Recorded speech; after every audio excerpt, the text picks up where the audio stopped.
Here we are. Same place, same clothes, different day. Just recorded on the same day as yesterday's. Listen to that delightful background sound. Isn't it great?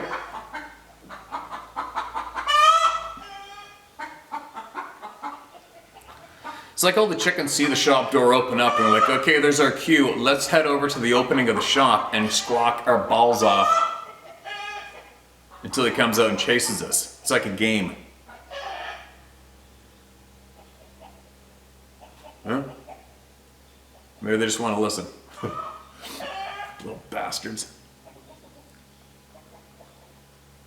Alright, let's get right into it, you guys. Mark this one as red. This is titled My Bigfoot Sighting, July 2018. This is sent in May 22. Hello Steve, I'd like to share with you a different kind of Bigfoot sighting back in July 2018. To make some sense of it, have to give a little background info, how it came to be. I'm a 62-year-old woman now and have been interested in Bigfoot since I was 14, and my father had piqued my interest. He was from Nanaimo, BC originally and was a hunter back in his day on Vancouver Island. He never had a sighting, but did tell us of his many hunting stories that he and his brother had. Anything to do with Bigfoot stories, and I was hooked at an early age. He played a trick on us once on vacation by making Bigfoot tracks around our motorhome in California. Or did he? Zooming ahead to 2018, 2 weeks prior to my sighting, I was sitting in my apartment in Dartmouth, Nova Scotia, gazing out the window at the beautiful blue sunny sky, and was thinking to myself, will I ever get to see Bigfoot before I die? Years of videos and reading on the subject, and being middle-aged, it was only a mere dream of mine to one day see this being. A little thought had planted a seed, you see, an intention. I never knew it to be possible, but it happened for me quite inadvertently. I'm a nurse and would travel the number 7 highway towards my workplace in Musquedobois Harbor, Nova Scotia. Pronounced Musquedoboit. Okay, I came kind of close. I was an empath, and I've discovered that I can read people very well.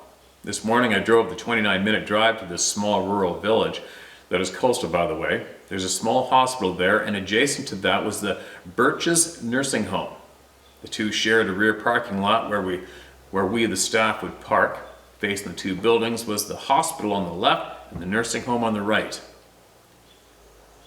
To get to the rear parking, you must pass both buildings and drive in on the left of that hospital. Once you pass that hospital's left side, you have to round the 90-degree bend to get to the lot to park. Just off this bend in the road is a dirt road that leads down through a forested area to an old house occupied by a weird old man that sometimes would show up in the parking lot with his dog and scratch up our cars as he peered into our cars. Many cars would get scratched up by his dog when he'd do this. He was a recluse basically, and was just plain weird, and would oftentimes be run off the property with letter warnings as well. Anyways, I'm driving into work that morning, bright-eyed, bushy-tailed from the Tim Hortons coffee, and as I entered the drive of the parking lot, as I'm nearing the 90-degree bend, I see the Bigfoot only 75 yards in on the old man's dirt road. He's standing there, facing the parking lot and helicopter pad through a thin line of trees. He's just standing there, still. He does not look at me. He has to know I'm here, though. By this time, I've taken my foot off the gas pedal and have rolled to a stop. My mind is racing. Can I get to my iPhone that's in my scrubs pocket, held in by my seatbelt? No. I don't want to take my eyes off him. I'm literally talking it out in my mind to myself while keeping my eyes on him. I drink him with my eyes. I say to myself, what a fine-looking beast he is. I see his wispy hairs moving gently in the morning sun. This long hair on his long arms, I see it fluttering. He's a brown color with reddish tints. From the side, I can see his profile and his face very well. Face is skin, palish, and his head is conical in shape. No neck that I can see. He's looking more like a man than anything else, only his body hair is thinnish and longish. I feel complete calm now. I'm in this peaceful moment in time, and it feels amazing. I'm getting my wish to see this creature and on this amazing day. I'm still sitting in my car and seeing that this Bigfoot is not your typical robust body type, but rather like a tall, hairy man. Just as quick as I was in that moment, I was out of it. Like a bubble popping, I was made to feel to go now. I know he allowed me to see him, and without making eye contact too. His stare in his stance was directed through that thin tree line towards where I needed to go. A slight fear grew over me as I put my car in drive and went to the parking area. As I drove, I felt intense fear. I backed the car in, stood outside of my car trying to see if I could see him, but I could not. In an almost panic, I got ready to run the distance with my swipe card to the rear door to my place of work. Boy, was I glad that the terminal worked today of all days. Once inside, I peered out again to see if I could see him. I could not. This Bigfoot was essentially close to homes, a water source at the rear bottom of the property, trees for him to get around in.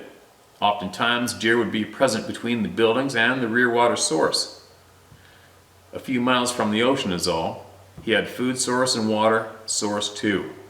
Many sightings of Bigfoot in a community not that far from my workplace, as well as UFOs too. Ship's Harbor seems to be a hotspot for sightings further down the road. About 3 days later, I told my boss about my sighting, and she did not doubt me, as her husband is a true believer in Bigfoot. My reason to tell her was for the safety of others that worked outdoors, mainly the maintenance crew. One of the crew I was able to speak to had corroborated with me and shared his experiences with Bigfoot, which was awesome to hear about. People here do not willingly share their experiences. I'm sharing mine because I feel the need to let others know it's real, very real. Mine speak happened to me. I got what I wished for. 2 years later, I got cancer and treatments done. I'm okay, but one never knows what's around that corner, does one? So for me, I inadvertently set an intention to see Bigfoot, and that's how my story goes. There's an old saying, be careful what you wish for. As for the cancer, it's an odd story too. Went with my 2 teenage daughters to get nose piercings done. Just the two of them were to get them done. The last second I found myself jumping into that chair, and I announced I was getting mine done too. Something prompted me in that moment in time to do that.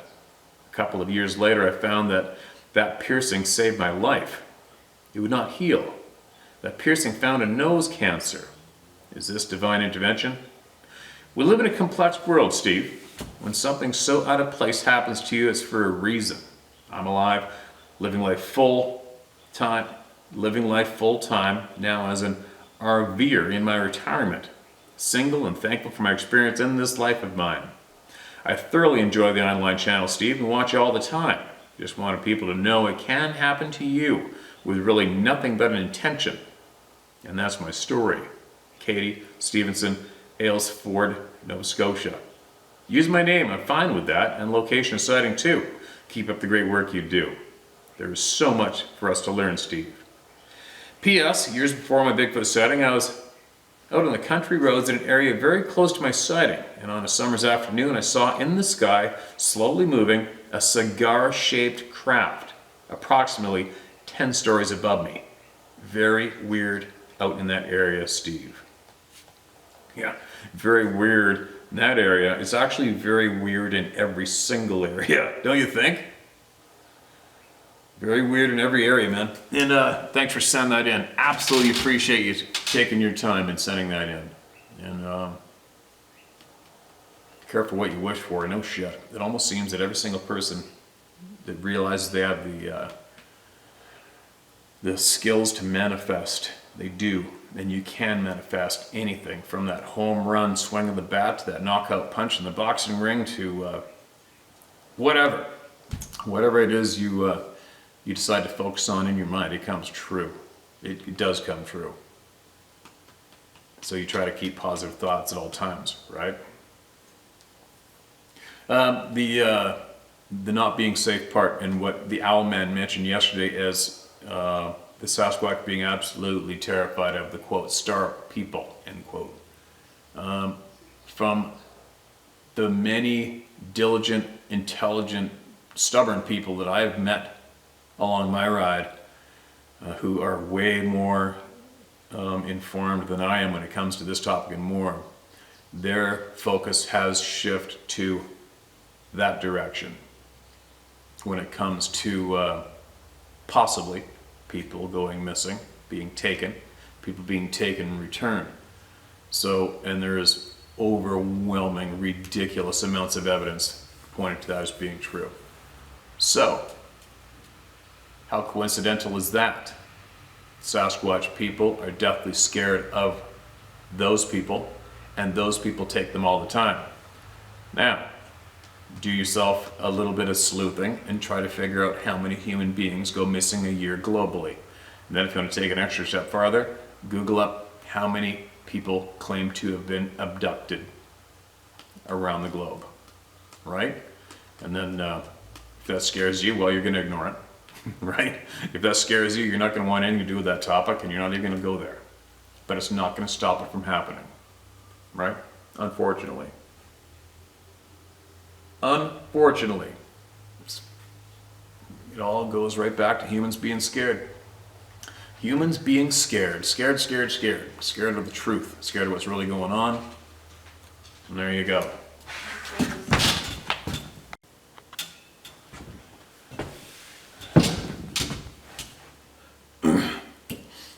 Alright, quick interruption there, but I'm back on track. I got a new one here. There's 2 emails in here sent 3 days apart. Now, the very first title is Warning, even for those who are friendly. Alright, here we go. Hi Steve, please read this because I have a real warning for people who have had what they believe is a good relationship with the forest people. They do not function on the same emotions that we do. They don't process and act on the same things we do. Please be understanding and realize that they are not the same as you. I had a rough experience with people when I was young. Then my parents and I moved out into the Pacific Northwest rainforest. I was about 7. I was enjoying my woodland solitude, or just the lack of bullying that I endured before we relocated. I was an innocent and very hungry for social interaction. My first experience is when I was playing on my rope swing by myself at the edge of the forest. I had a sense of being watched, but was feeling like maybe I could feel a potential friend nearby. I sent a share telling you how one day I had hit my head on the fir tree hard enough that the thunk of my skulls could be heard. I complained loudly and sat there recovering. I had the urge to look to my left. Up the small canyon, I saw a juvenile peeking out from behind a tree. I played peekaboo and laughed, and then Dad hollered so loud that I was both scared and angry. I turned and yelled that we were just playing. I then threw my chest out and did my best scared and angry kitten yell back at him. I think they viewed me with some humor and curiosity from then on. From 7 years old to 14 years old. My parents were cool with me hiking for 8 to 10 hours a day because I had been trained in direction and survival. I was homeschooled and a joyful person, only child. My sixth sense became such a part of me that I thought it was normal. In order to keep this email focused, I'm going to skip all the interaction with my forest people. We did have an understanding that I belonged there too, and I would stand up for it. The warning that I want to give is that I didn't understand their feelings. They had seen me abused by my parents and sometimes growled at them. I had a couple of times when I was shown compassion and support. I had a couple of times when I was shown compassion and support. I didn't discourage them. I would go crying into the woods after being beaten by my parents, and they would make comforting sounds back. Then my parents caught on that there was something going on around us and told me that I could no longer go hiking in the woods. My life. They must have known because they told me that I could have one more time in the woods to say goodbye to my friends. It was the most heartbreaking thing I could ever try to express to anyone. I cried and tried to explain, but just broke down on the forest floor crying. Finally, I walked back to my house heartbroken and sobbing uncontrollably. Not much time went by before I started seeing glimpses of them watching me from the forest. Also, they made themselves much more aware to me by cruising by my sliding glass door, sitting in the large fir tree outside my bedroom, and even when I moved to the second floor to sleep, they were there outside my window. I didn't realize how much they had involved themselves in my welfare. I was very nearly considered one of their clan, and ended up leaving home at 15 years old. There might be a large display of, "We own and protect her." All hell was going to break out. One of them even came in our front door unlocked and seeked me out one night while I was crying uncontrollably. He could hear me from outside my upstairs window. That one I was hiding from came upstairs. That one I was hiding from came upstairs and sat near where I was hiding, then just left. I asked my parents if it was them, and they became afraid and said they would lock the doors. I left there because I didn't know how to handle an emotional situation that I had helped to create. This is so involved and it would be too long. I do wonder if I went back there, if they would remember me. Well, this is a different one, isn't it? Here's a second email, 3 days later. Yes, I guess that I was adopted. I was a glaring beacon of need and desperation. I'm thinking about writing a book. I have 7 years of coexistence to draw upon. They mostly communicated by thoughts, but I would often respond to them vocally. Odd that I considered that okay. But I was very open to them and accepted that this worked. I can remember that I hadn't slept much the night before and always got up and put food together and tried to leave before my parents woke up so I didn't have to deal with them. By the time I came home, they were happy that I was okay. I only slept at home and was a child of the forest. Then at times I was so tired because I had read all night or was aware of them most of the night. So with a bag packed, I would hike to my nearest happy place and try to catch a nap. Often I would explore it further and thought it was still okay and that I owned the human part of the woods. Those young bastards were following me one day and I was used to it. I turned around in the woods as I was approaching an open thicket and growled that I had just walked through the place I wanted to retreat through. What is the problem? I gave up and grumbled into the clearing and told the woods that I was very tired and to leave me the F alone. I then placed sticks in a horizontal semicircle and lay down inside to sleep. They were teenagers and had the backing of their parents. They kept throwing pine cones and sticks. I turned my back to them and grumbled to leave me alone. I was tired. After a while, I confronted them and became emotional and complained that they were annoying me so much. I later realized that this was an open thicket of grass at around 9 a.m. when deer would feed, and I just wasn't in the right place at the right time. This is a regular day in the life of Yvonne and her adoptive Pacific Northwest Rainforest Sasquatch community. All right, Yvonne, that sounds interesting, and obviously you know as well as I do, there's going to be a shit pile of people here that are just going to shake their head and wonder what kind of crap you're on, right? It just goes with the turf. But if you got something you want to add to that, you get 7 years of coexisting, you want to add to that, share it away. Share something that the people could benefit from your experiences and gathering knowledge, all right? But what you say does parallel what one of our other contributors, the Owlman, has sent in too, right? It's sounding familiar to me. Thanks for sending that in. And everybody else, take from it what you will or leave it, right? It's too easy. Don't blow a gasket, otherwise you're just going to scream out to the world that you're emotionally weak as F. Now this next one is a screenshot taken from a comment section somewhere. 2 screenshots sent in to me. But they were cut off, it cuts off the person's name. I don't know why, but let's read this. Summer 95, I worked as an engineering intern for Washington DNR, one of the senior field foresters. I got to work with that summer was turned into the wild ones. He told me of spotting a trackway from a helicopter. Tuned in, not turned in. I got to work that, okay, let me read that one more time. One of the senior field foresters I got to work with that summer was tuned in to the wild ones. He told me of spotting a trackway from a helicopter. It went several hundred yards across a glacier above Darrington, Washington. Why does this sound familiar? The boulder-strewn snow field was overshadowed by a cliff-facing ridge that was riddled with caves. He said they sat the helicopter down, took pictures, and measured the tracks. He said the tracks were real fresh, 20 inches long, and an amazing 6 to 7 feet apart. The stranger part was the tracks stopped and disappeared in the middle of the glacier. Okay, I think we read this. Oh well. I remember thinking that was really effing strange, and it spooked me because I hero worship this guy. We totally did read this, and I asked the guy to try to get hold of him, and I believe he emailed back and said he is out of touch with them, and I don't know why this isn't marked as red. Son of a bitch. There it is there, done. All right. Red. Let's get one more done here. Okay, that's got to get marked as red. Just read that. Excuse me. This one's titled Sasquatch. Hi Steve, stumbled upon your YouTube channel and have an experience to share. My mother were face to face with the Sasquatch. We were driving on Highway 2 on our way from Detroit Lakes, Minnesota, just outside Phasing, Minnesota.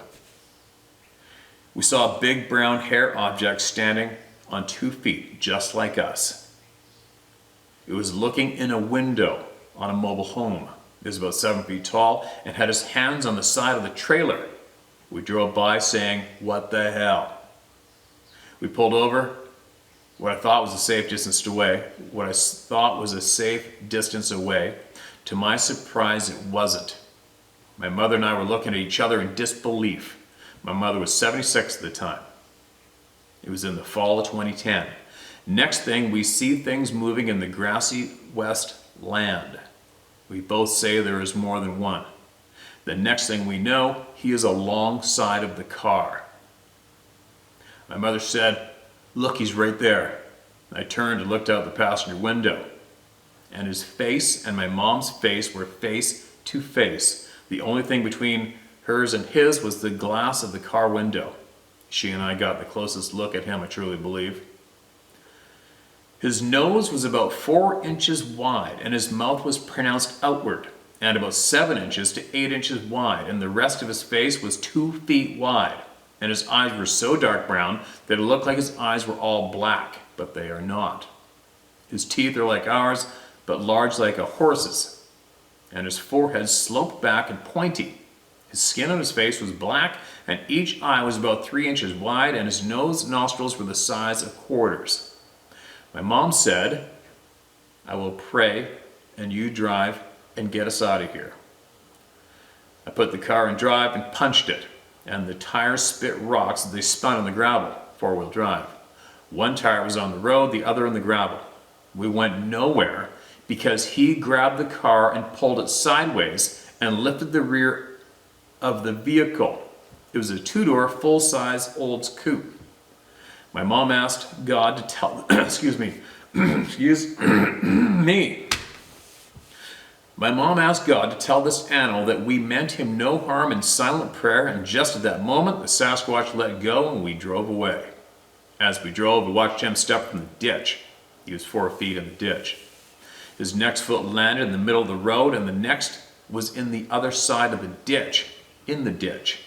He entered the tree line and then turned to look at us as we drove away and disappeared.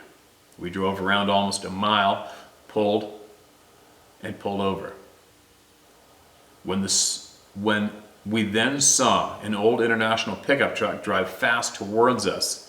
They had a shotgun in the front seat. A guy was driving, a girl in the middle, another guy in the passenger seat. They said, "We saw what happened. Are you okay?" We replied, "We are fine." They said, "This has happened before and something needs to be done."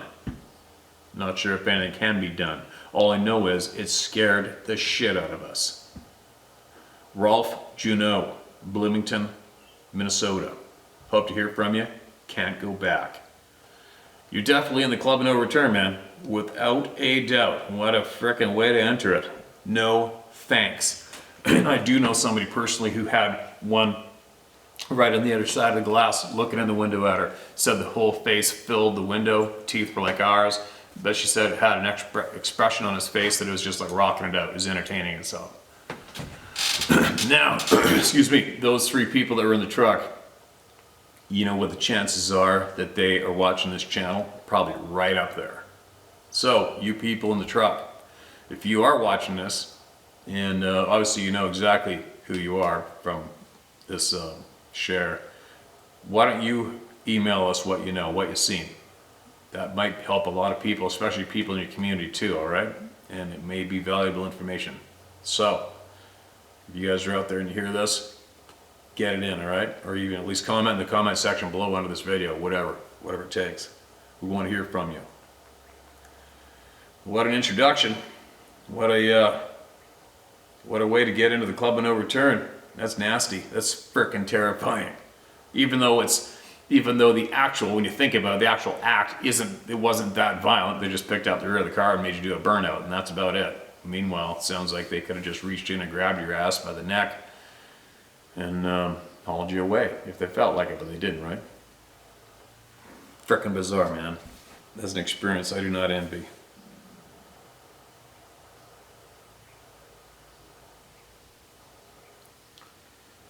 All right, I'm going to share one more because I've been sitting here for a while this morning and I got to get out and finish my fencing. This is titled, Sorry, Steve. Steve, I recently sent you an email which you read on YouTube. Thank you for that. I'm the guy that got whacked across the head by a wrist-sized maple branch on my property while setting a mole trap. Note to you, share or not, you decide. I apologize for possibly offending you from a suggestion of fishing more perpendicular to the steelhead via the YouTube comments. My intent was only for information sharing. In Washington State, oftentimes steelhead are sparse in the rivers, and I have to take every advantage I can to hook a fish. Sometimes you can hook 1 steelhead for every 700 to 1,000 casts. I would be too cautious of that. I would too be cautious of that leaning tree. Oh, dude, please, be offended? Come on. No apology needed, all right? It's all right. Regarding Sasquatch roaring, I've never heard in the wilds any vocalizations that I have heard on videos supposedly done by Sasquatch, but I did have something happen to me while elk hunting on Bald Mountain on the east side of the Cascade Mountains, just to the north of Squaw Rock along Highway 410. I was rifle hunting elk. There's a particularly good honey hole that seemingly nobody knew about that the elk would retreat to during hunting season. It was a brushy, narrow, and steep creek bed.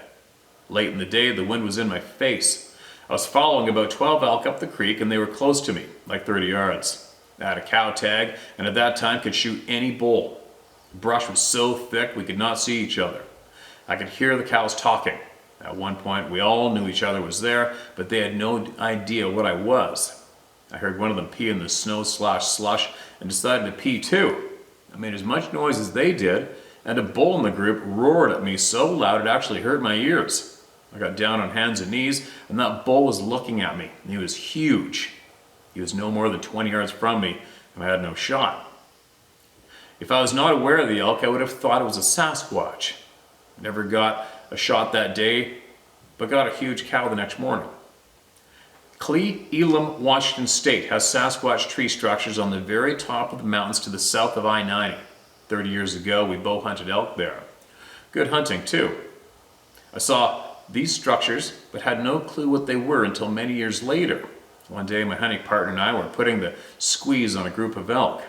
We had the wind on them, and we were separated and using cow calls. One of us was going to get a shot until we hear all this commotion coming our way from uphill drainage.